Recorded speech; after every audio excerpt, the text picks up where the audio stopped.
Now, welcome to Shakedown Zone. We've got all your news, notes, and opinions from the world of racing. Well, apparently Mother Nature isn't a racing fan, or she just likes to drag out the race weekend because she caused another rain delay. The Bristol Saturday night race, which is one of the crown jewels of the year, had to wait until Sunday afternoon to run, but the Bass Pro Shops NRA night race, which ran during the day, finally took the green flag. Kyle Busch, having won in the Sprint Cup Series 5 times at Bristol in his career, was looking for another dominant performance, and it looked like he might have one after leading 256 laps.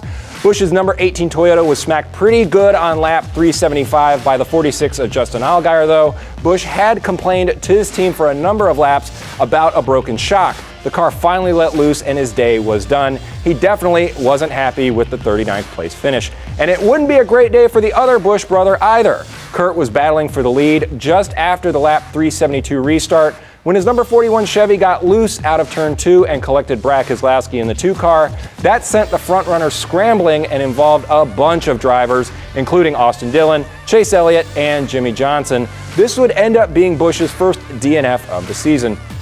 And for the second time in his career, Kevin Harvick would win at the world's fastest half mile after starting all the way back in the 24th position. Ricky Stenhouse Jr. would get his best finish of the season, coming in second in the 17 car. He's also Danica Patrick's boyfriend, just throwing that out there. And for Harvick's team owner, Tony Stewart, this would be his last Cup Series point race at Bristol.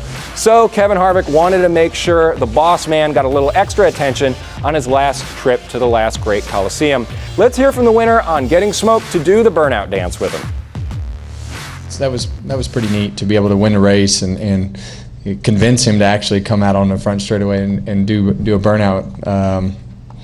And he actually did it. Was pretty neat. So hopefully that was pretty cool for the fans, and to see him happy and smiling and having fun and doing the burnout was pretty cool. So I've been wanting to do something like that with Tony. We just hadn't won a race yet to do it. So when they were stopping to check all the lug nuts on the back straightaway, I was not leaving the side of that 14 car. He was not going to get out of doing something after we won. He was going to participate some way, shape, or form, even if I had to pull him out of the car. Just a shame it couldn't have been at night. But Bristol did as it always does. It scrambled the point standings with only 3 races to go until the chase. Outside of these top 16, Chris Buescher, who won a race a couple weeks ago, became eligible after this weekend as he jumped into the top 30. The big drop from the top 16 was Ryan Newman in the 31, who fell 3 spots to 14th, and Austin Dillon jumped up 2 into the 11th spot. The top 8 has Kyle Busch falling 2 spots after his accident. Logano and Edwards jumped up a spot each with Kyle's drop, and the 2 swapped again with Kevin Harvick jumping up to first with his second win of the season. This weekend, the teams head to the Irish Hills of Michigan for the Pure Michigan 400 on Sunday. That race will be on NBCSN this Sunday at 2 p.m. for 200 laps. And we have an update on the status of Dale Earnhardt Jr., and it's not what 88 fans wanted to hear, I'm sure. Dale Jr. will not be behind the wheel of the number 88 Chevy for the next 2 races. He will be replaced this coming weekend at Michigan by Xfinity Series driver Alex Bowman, and the following week at Darlington Raceway by Jeff Gordon again.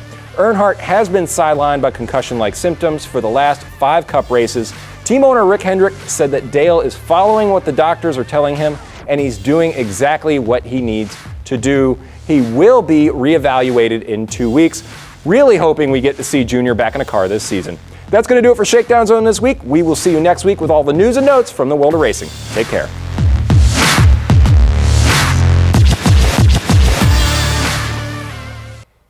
You know what he's writing? What? Don't forget to say, "Hey now!" We love Shakedown Zone. We do, and you know, everyone has loved it so much that we're actually going to start a half-an-hour show with just highlights for Shakedown Zone. So we're actually expanding the franchise, and that will start November 1st. Don't miss that. That's right. That'll be a good one.